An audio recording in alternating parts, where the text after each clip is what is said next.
지난 겨울 또 지난 여름 이 날씨가 좀 이상하다 생각은 들었습니다. 겨울인데도 뭐 이렇게 춥지도 않고 여름인데 정말 죽도록 더운 것 같았습니다. 정말 이렇게 더운 적은 없었던 것 같습니다.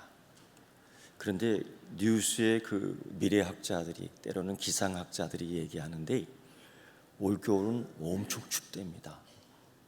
진짜로 춥답니다. 그러고 보니까 이게 심상치 않은 기운이 계속 도는 겁니다. 정말 이렇게 보니까 그 전염병이 막 돌았잖아요. 연병이 돌았다 이렇게 얘기하고, 또 난리의 이 소문이 막 도는데 전쟁이 또 막 일어났다 이겁니다. 이게 먼 땅에서 일어나는 일이 아니라 우리하고 영향이 굉장히 있어요. 우리하고 뭐 하루가 다르게 엊그저께 일인데 지진이 났다 하더니만 또 물난리가 났다고 하고 또 불난리가 났다 하고 편안한 날이, 안전한 날이 하나도 없는 겁니다. 어떻게 세상이 이렇게 됐죠? 어떻게 이 세상이 끊임없이 난리지요? 어떻게 충격적인 이 데이터를 한번 봤습니다. 아프리카는 48초에 한 명씩 어린아이들이 죽는답니다. 48초에 한 명씩 태어나는 게 아니라 48초에 한 명씩 죽는답니다. 그 데이터를 보고서 기절할 뻔했어요. 어쩌다가 이 세상이 이렇게 됐을까? 이 세상이 이렇게 됐을까? 이러한 난리의 소문, 이러한 환란의 소문에도 우리는 근데 강심장을 가져갖고 끄떡도 안 해. 이게 참 문제인 것 같아요. 흔들림이 없어. 흔들림이 없어요.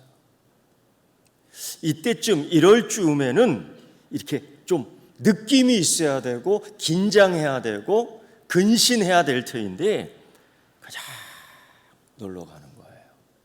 그냥 즐기러 다니는 거예요. 뉴스에 주의 요청이 들어왔더라고요. 그 지역 주민들이 좀 삼가해 달라고 그러더라고요. 뭔가 했더니만 저 먼 땅에 큰 불이 일어나서 싹 불탔어요. 유명한 관광지인데 그 불탄 그 모든 지역 주민들이 망연자실하고 있는데 관광객들이 거기 가서 그냥 즐기는 거예요. 히히낙낙 히히낙낙. 그러니까 그 사람들이 그런 걸 보면서 가슴을 치면서 자제해 주세요. 자제해 주세요. 물난리가 나갖고 온통 다 쓸려가서 가슴을 치고 통곡을 하고 있는데 어떤 사람은 거기서 또 낚시하는 거야. 거기서 낚시하지 마세요. 거기서 낚시하지 마세요. 이런 것들이 사진에 찍혀서 다 올라오는 거예요. 사람의 마음이 굳어졌기 때문이에요. 감격도 안 하고 감사도 안 하고 감동도 안 하고 충격도 안 받고 우리가 지금 이러한 시대에 살고 있습니다. 이러한 때 사람들은 자기 욕심을 따라서 계속 좋은 거, 신나는 거, 감각적인 거 이런 것들에 다 치우쳐 있어요. 거기다가 사람들은 이렇게 얘기하죠. 평안하다, 괜찮다, 즐겨라, 먹어라, 놀아라. 이게요, 이 시대에만 있었던 이야기가 아니고 이 데살로니가 이 교회,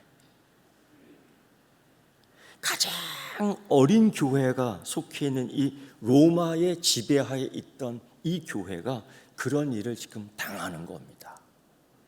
그래서 그들이 들었던 그 소리는 뭐냐? 평안하다, 안전하다.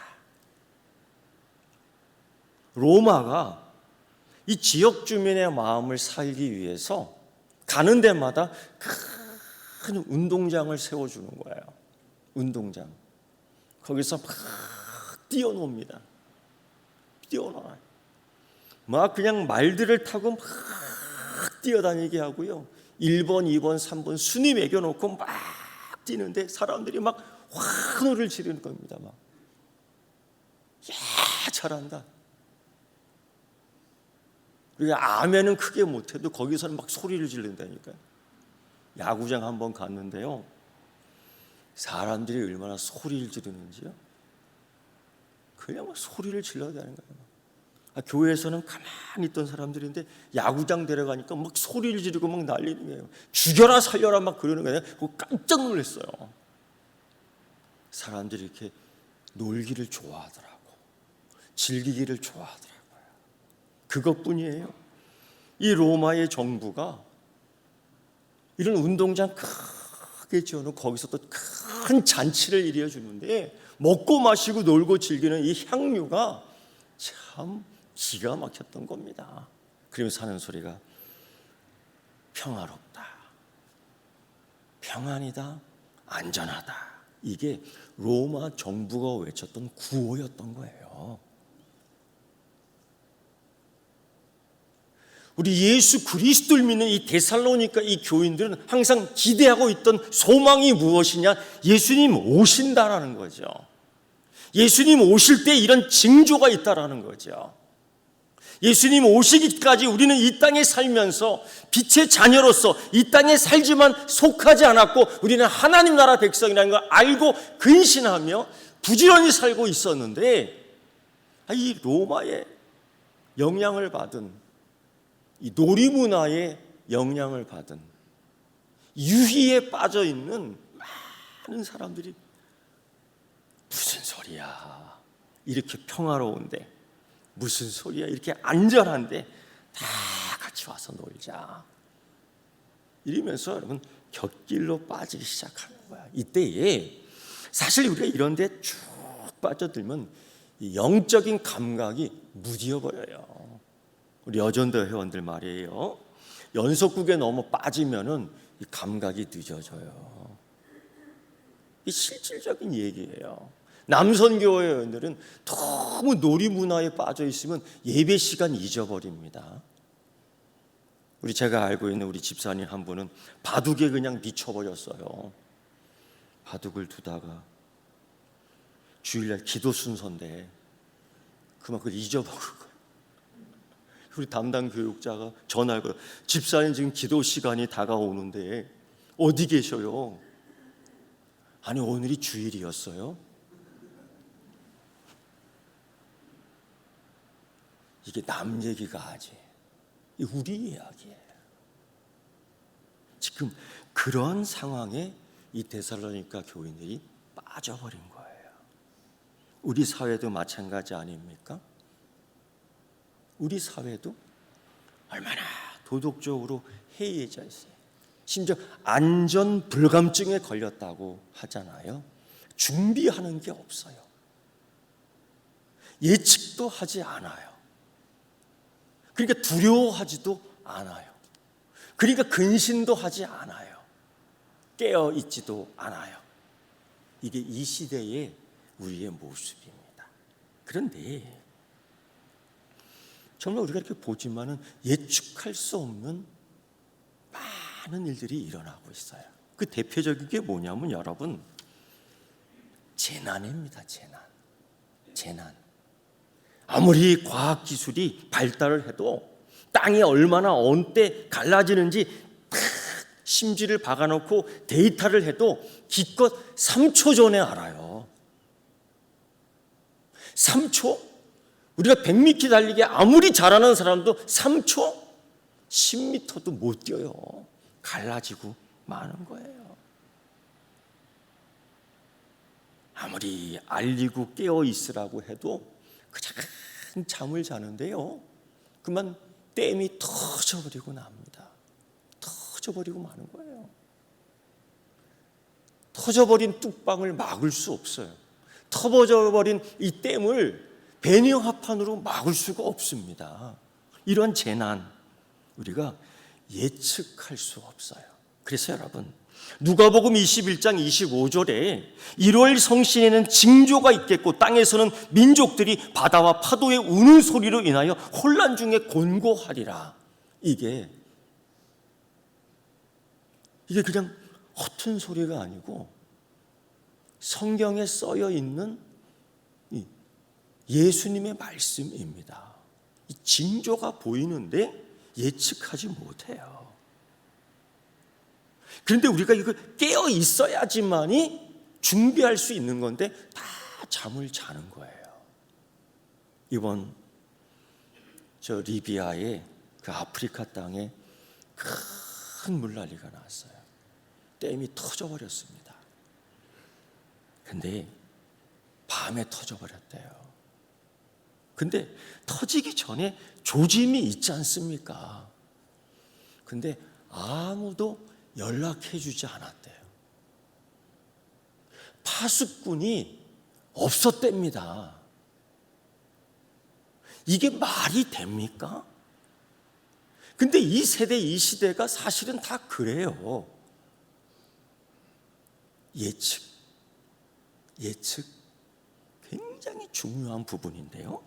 또 하나 예측할 수 없는 게 있습니다. 그게 뭐냐면 바로 죽음이라는 거예요.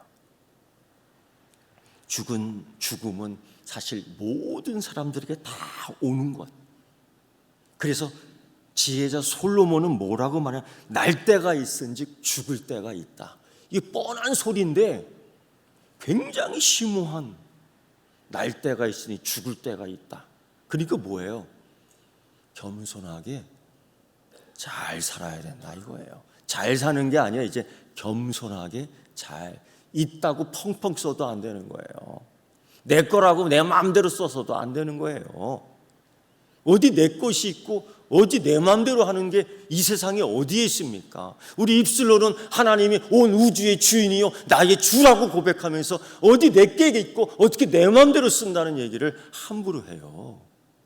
이 믿음이 일치가 안 되지 않습니까? 그런 것 하나하나에 믿음이 일치가 돼야죠. 그리고 다윗은 뭐라고 얘기하냐면 자기에게 죽음이 임박한 걸 알고 예측은 하지만은 어느 때 정확하게 날짜는 모르지만 이런 얘기해요. 내가 세상 모든 사람의 길로 간다. 열왕기상 2장 2절 말씀. 내가 세상 사람들이 갔던 그 길 나도 간다. 이거 왜? 죽음을 뜻하는 거예요. 이 히브리서 기자는요 이런 얘기합니다. 한번 죽은 것은 사람에게 정한 것이라. 죽음은 숙명보다도 죽음은 진리입니다. 하나님이 정한 거예요. 그러므로 우린 다 언젠가는 죽을 거야. 지금 우리가 이렇게 예배 드려도 하나님 죽음 앞에서 우리가 하나님 모든 걸 다 내보여야 돼요. 그때 하나님이 우리에게 묻습니다. 너 어떻게 살았니? 그때 하나님이 점수를 매겨주는 거죠. 물론 구원의 심판입니다. 그래서 우리가 이 땅에 살아가는 동안에 준비를 해야 되는 거예요. 예측할 수 없지만은 우리가 천년만년 살 것처럼 착각해서는 안 됩니다. 야고보는 그래서 우리의 인생을 이렇게 표현해요. 좀 겸손해야 되지 않겠느냐? 헛된 욕망, 욕심을 좀 버려야 되지 않겠느냐? 이 예측할 수 없는 이 세대에 대해서 이렇게 얘기해요.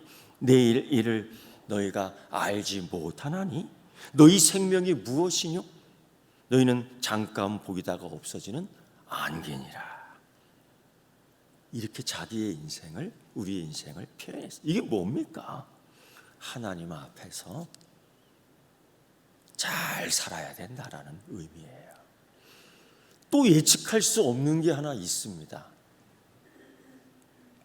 당시에 평안하다, 안전하다. 그러니 다 모여라. 몇 날 몇 시에 우리 잔치를 열자. 그런데 예측할 수 없는 게 하나 있었습니다. 뭐냐? 주님 오시는 날입니다. 주님 오시는 날입니다. 근데 어떤 사람들은 이 주님 오시는 날을 계속 이 전자계산기로 계산해요. 그런 사람들이 1m 이 줄, 100m나 줄 서 있어요. 다 실패했습니다. 예수님 분명히 말씀하셨는데 그날과 그때는 아무도 모르나니 하늘의 천사도 아들도 모르고 오직 아버지께서만 아시느니라. 이게 마태복음 24장 36절. 아 그래? 하나님만 아시는 거 그날과 그때는 몰라? 그럼 우리는 어떡하지? 우리는 뭐 하지? 예수님이 또 말씀하셨어요. 이거 마태복음 24장 44절. 그러므로 너희도 예비하고 있어라, 준비하고 있어라. 생각지 않은 때에 인자가 오리라. 그럼 모른다고 가만히 있는 게 아니라 준비하고 있으라는 거예요. 그럼 어떻게 준비해야 돼? 오늘 사도 바울이 이 데살로니가 교회 성도들에게 그 얘기를 하고 있는 거예요. 평안하다, 안전하다. 절대 그렇지 않아. 난리의 소문이 날 때는 알아야 되는 겁니다. 땅이 기울어져 갖고 기후 변화가 있을 때는 알아야 되는 겁니다. 자꾸 저 땅이 갈라지고 물난리가 여기서 났다 저기서 났다 하면은 느껴져야 하는 겁니다. 하나님 앞에서 겸손하게 살아야 할 자세를 갖춰야 되는 겁니다. 너무 잘난 척하면 안 됩니다. 이게 교만하기 때문에 그러는 겁니다. 시간이 얼마 남지 않았습니다. 그래서 그럼 우리 어떻게 살아야 돼요? 준비하라는 거예요. 어떻게 준비해야 되는 겁니까? 오늘 사도 바울은 이 데살로니가 교회 교인들에게 준비하는 자세를 얘기하는데, 첫째는 주의 날이 밤에 도적같이 이룰 줄 너희 자신이 자세히 알고 있다. 알고 있다. 도둑이 올 때 주인에게 미리 예고하고 오지 않아요. 가스 검침원은 몇 시 정도에 옵니다. 이렇게 예고해 주더라고요. 그래서 그런 통지를 자주 받아요. 근데 도적이 올 때나 그런 통지 한 번도 못 받아봤어요. 그냥 왔다가 가더라고. 근데 어떤 사람은요, 왔다가 간지도 몰라.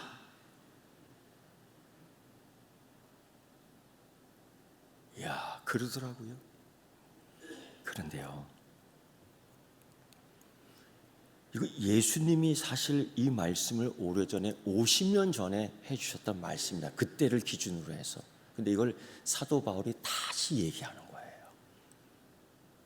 다시 얘기하는 거예요. 정말 도적같이 오는데 이 준비하고 있어야 된다. 웃긴 얘기 하나 할까요? 신방을 하는데요,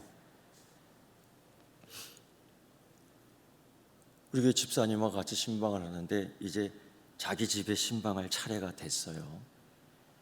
그런데 그 집 문에 커다란 멋있는 비싼 도어락을 딱 달아놨더라고요. 도어락. 내가 볼 때 한 25만 원 하는 것 같아. 문을 열고 들어가는데 이걸 눌러야 되잖아요. 띡띡띡띡띡띡 눌러야 되잖아요. 나도 서 있고 교육자도 서 있고 권사님 서 있고 집사님이 자기 집이니까 누릅니다. 띡띡띡띡띡 누르는데 두 개를 딱 누르다가 아차했나 보죠. 나를 쓱 보더니만 쓱 가리고 누르죠.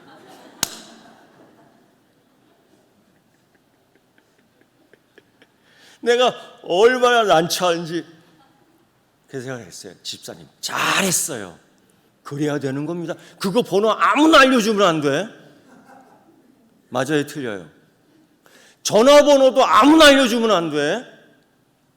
저거나 자기 집 현관문 번호를 띡띡 하다가 잘하는 거라고 칭찬해 줬어요. 근데 속으로 서운했어.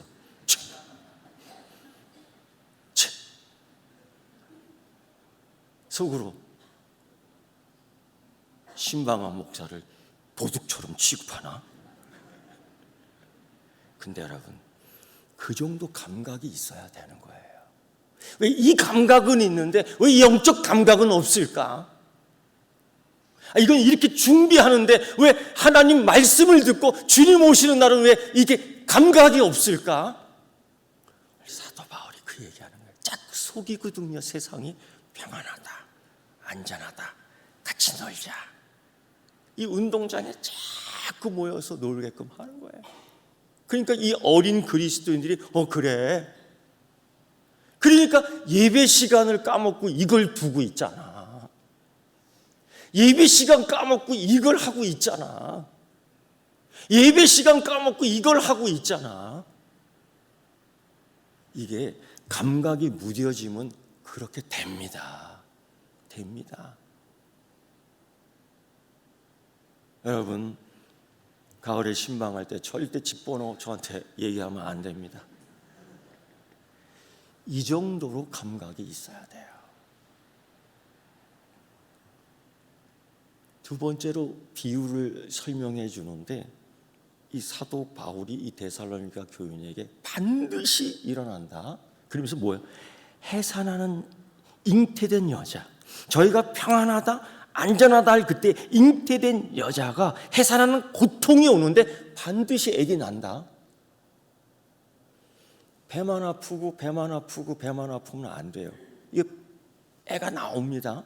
이거 반드시 나오는 거예요. 근데 이것과 대조하면서 뭐냐? 반드시 멸망한다는 거예요. 반드시 심판한다는 겁니다. 이 날이 온다는 겁니다. 이런 해산의 고통이 이른과 같이 멸망이 호련히 저희에게 이르니 결단코 피하지 못하리라. 생명이 나오는 것처럼 멸망이 온다는 거예요. 심판이 반드시 온다는 겁니다. 그러니 준비해야 된다는 거예요. 뜨거운 물도 준비해야 되고요. 수건도 여러 장 준비해야 되고요. 미역국 준비해야죠. 이런 준비 말입니다. 왜? 틀림없으니까. 그럼 어떻게 우리 준비해야 됩니까?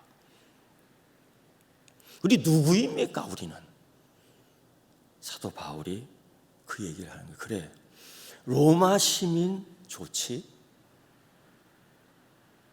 근데 사도 바울은 그 경험 속에서 그걸 다 똥처럼 여긴다고 그랬다고요. 그런 놀이, 흥나는 거, 놀러 가는 거, 축제, 노래, 기쁨, 잔치 다 좋아. 다 좋지. 근데 너희는 누구냐? 너희는 누구냐? 이때 사도 바울이 데살로니가 교인들 향해서 외치는 거예요. 너희는 빛의 자녀이다. 그때 그들의 이 놀이 문화는 낮에도 했지만은 밤에도 했어요. 그러니까 얼마나 음탕하게 했겠어요.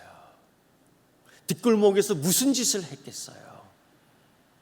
다 그렇게 됐다고. 거기서 한순간 무너지는 거예요. 거기서 거룩해지지 못하는 거예요.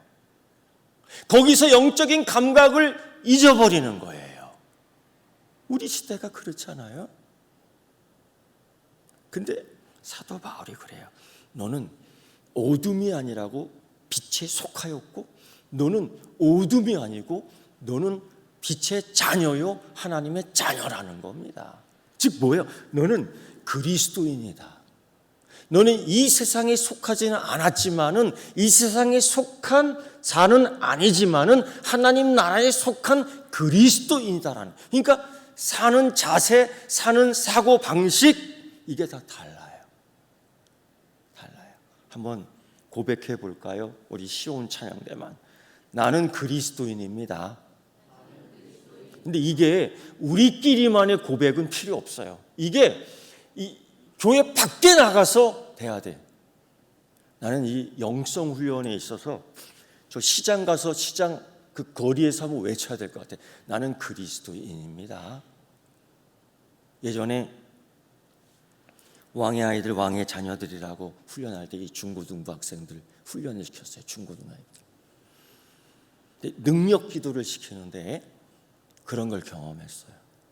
팀을 짜줘놓고 저쪽에 그 보살집이 있으니까 그 보살집에 가서 손을 이렇게 대고 같이 기도해주고 와라. 영적 권세가 너희들이 있는 거를 증명하고 와라.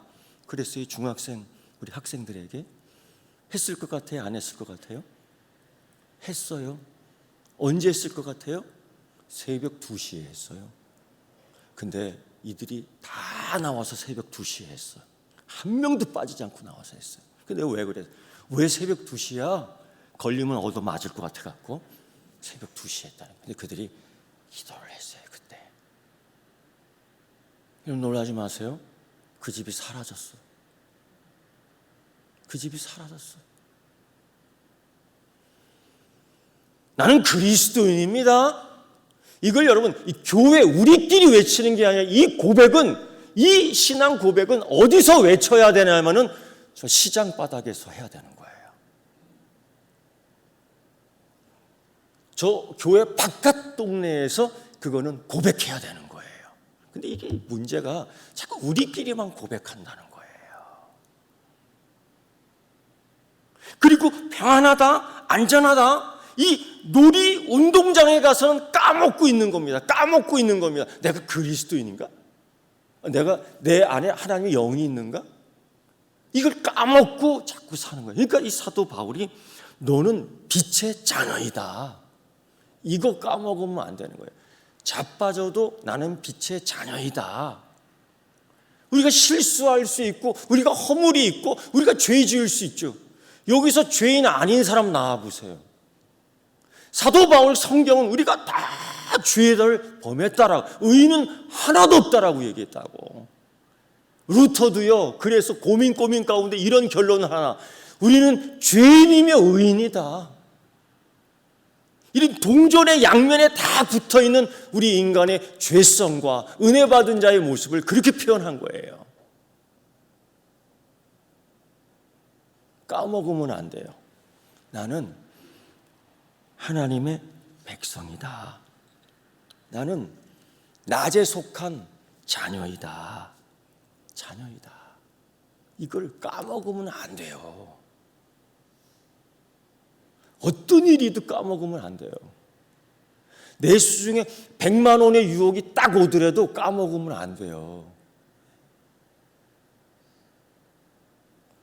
어떤 청년 하나가 길 가다가 금목걸이 하나를 주워갖고 쭉 갖고 그러는 거야. 그럼 나한테 하는 소리가, 하나님이 나를 위해 준비해 주신 거예요. 그래. 야, 무슨 그딴 소리를 하냐. 이건 경찰 갖다 줘야지. 찾아주라고. 맞아요, 틀려요? 대답들 안 하는 거 보니까 다 금목걸이 욕심 있는 것 같아요. 갖다 줘야지요. 그건 내 거 아니에요. 그리스도인들은 갖다 줘야 돼요. 저도 유혹을 많이, 나는 참 이상해. 길 가다가 지갑도 잘 주워. 지갑도 잘 주워요. 근데 빈 지갑이 아니야. 돈이 들어있는 지갑이에요. 얼마나 기쁜지 모르겠어. 그걸 또 어느 권사님이 한번 보셨어. 자꾸 물어봐. 누구 거야? 누구? 내가 어떻게 알아? 그래. 그래서 분명 이 동네 사람일 거야. 이 동네 사람일 거야. 다 알지. 왜? 거기에 주민등록증도 있었지. 거기에 운전면허증도 있었지. 결정적인 게 뭔지 아세요? 거기에 핸드폰도 있는 거예요. 분명히 전화 올 거야. 그래서 제가 무슨 카페에 들어갔어요. 그래서 그 다 동네 카페니까. 그래서 이렇게 보여주면서 이 사람 아세요? 물어보니까 알다마다 알아. 근데 요거 딱 끝나자마자 전화가 띠링 오더라고. 나는 그 동네를 잘 모르니까 바꿔줬어요. 그러더니 여차 몇 시에 여기 오라고. 그래서 맡겨놨어요. 여러분, 이런 거 아까워하면 돼요, 안 돼요? 요거 웃기는 얘기지만은 아까워한다니까. 그건 내 거 아니에요. 우리 그리스도인들이 말입니다. 이 세상 사람들하고 좀 쫙 차이가 났으면 좋겠습니다.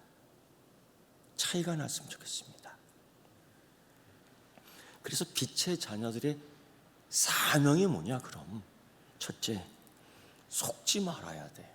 오늘 평안하다, 안전하다, 속임수입니다. 예수님 오십니다. 야, 이렇게 날이 좋은데 예수님이 언제 오시냐? 다 거짓말이에요. 야, 지금까지 안 오셨는데 언제 오시냐? 아니요, 안전하지 않습니다. 그래서 여러분, 사단은 옛날부터 속임수에 능했고 예수님마저도 마귀는 거짓말장이요 거짓의 아비라고 요한복음 8장 44절에 예수님 직접 말씀하시는 거예요.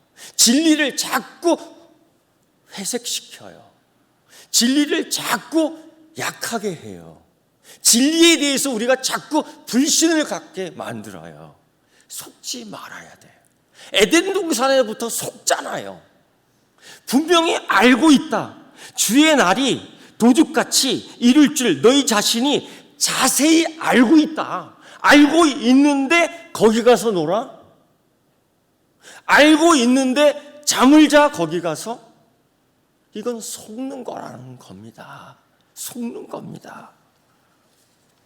그래서 이 빛의 자녀 그리스도인들은 뭐야? 두 번째 사명이 깨어 있어야 된다는 거예요. 이 깨어 있다라는 거 영적 감각이 있어야 되는 거예요. 오늘만 예배 드리는 것이 아니고 오늘만 예배하여 영과 진리로 하나님께 드리겠다는 거예요. 온 24시간 전체가 내 삶이 하나님께 드려지는 그리스도인, 하나님의 자녀, 빛의 자녀로 사는 겁니다. 이 연습을 해야 돼요. 어떤 사람은 제가 이렇게 설교하니까 아니 목사님 힘들어 죽겠어요. 예수 믿는 거 힘든 겁니다. 구원받는 거 공짜라고 자꾸 얘기하는 난 그 소리 제일 싫어요. 예수님이 핏값을 냈기 때문에 우리가 거저받는 겁니다. 저도 피를 한번 이만큼 뽑아봤더니만 초코바이하고 우유를 주더라. 계산해봤습니다. 초코바이 그때 100원이었고요. 우유 그때 150원 했나? 아, 내 핏값이 한 250원 정도 되는구나.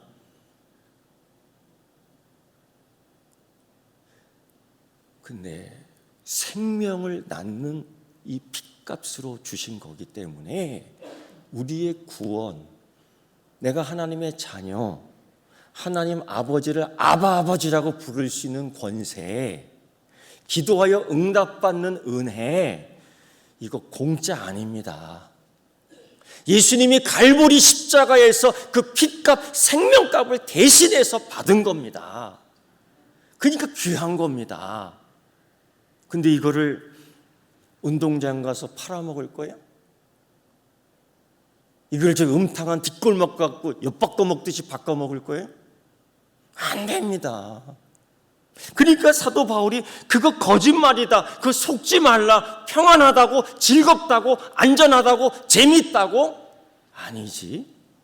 우리는 깨어 있어야 된다. 이거 왜? 분별력 있어야 된다. 사도 베드로도 그런 얘기예요. 만물의 마지막에 가까웠으니 그러므로 너희 정신을 차리고 근신하여 기도하라 하고 했어요. 만물이 마지막에 가까이 왔다는 분별력이 있어야 되는 거예요. 히브리서 12장 16절 이하에는요 이렇게 얘기해요. 깨달음이 없는 백성은 에서와 같은 망령된 자다. 알아야지요. 이 예측할 수 없는 이 시대가 이렇게 변해가고 예측할 수 없는 시대의 결과가 이런 일이 일어날 때는 알아야 되는 거예요. 그리고 우리가 하나님 앞에서 정직하게 서야 되는 거예요. 그러면 여러분, 이 빛의 자녀들은 또 뭘 해야 되느냐? 바로 그거예요.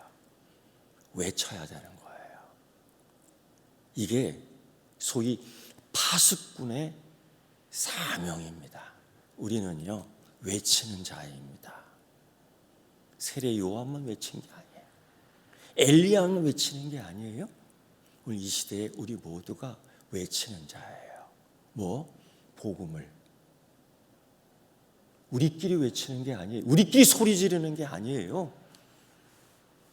저 밖에 나가서 외쳐야 돼요. 주님 오십니다. 이 사명을 우리가 잊어먹은 건 아니겠습니까? 우리 소명을 잊어버린 거 아닙니까? 너무 평안한 시대, 평안한 거짓된 시대, 혹시 우리가 하나님의 자녀라는 이 신분을 망각한 건 아닙니까?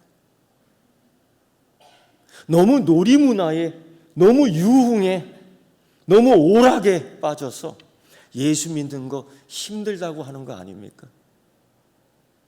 예배 드리는 시간이 부담되는 거 아닙니까? 우리 이런 얘기하는 거 아닙니까?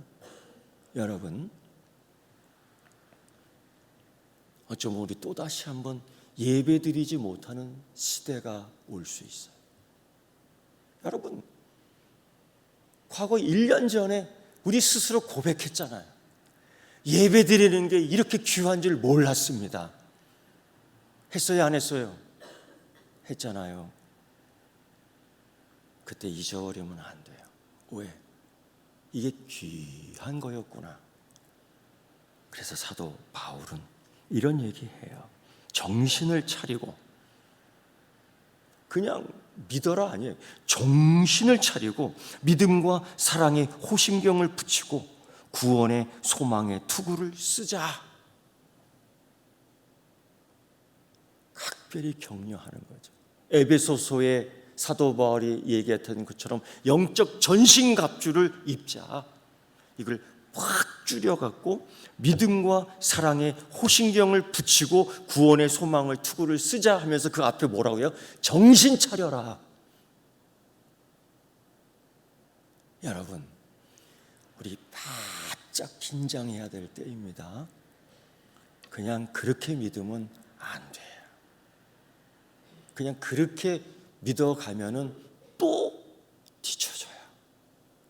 우리 이때 오늘 사도 바울이 이 데살로니가 교회에 정말 정신 차리고 심각하게 얘기한 것처럼 내 신앙에 있어서 이 세대의 모든 모습들을 심각하게 받아들이고 빛의 자녀들처럼 외칠 수 있는 여러분들에게를 축원합니다. 기도하겠습니다. 하나님 아버지,